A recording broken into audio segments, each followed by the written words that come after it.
I'm a student living in the great state of Minnesota here in the US.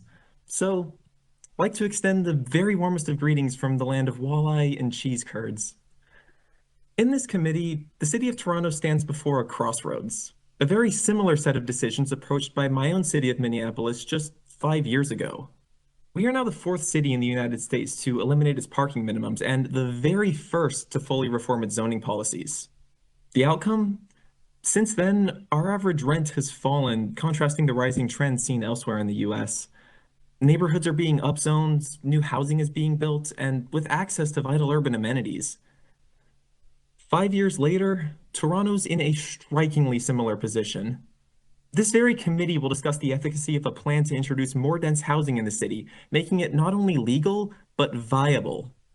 Part of this legislation would be a first for major Canadian cities. 5 years ago, we were a first for major American cities.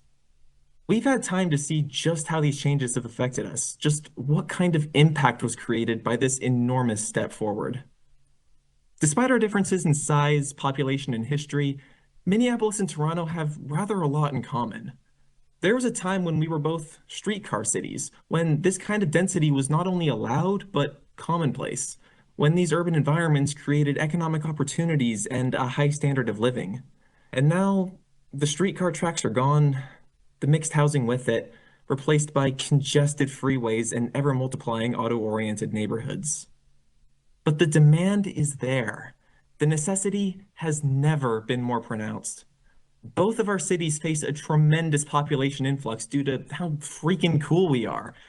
If we want to accommodate these new residents, if we want to meet our respective climate goals in the coming decades, this is the first step in reversing half a century of short-sighted and devastating decisions.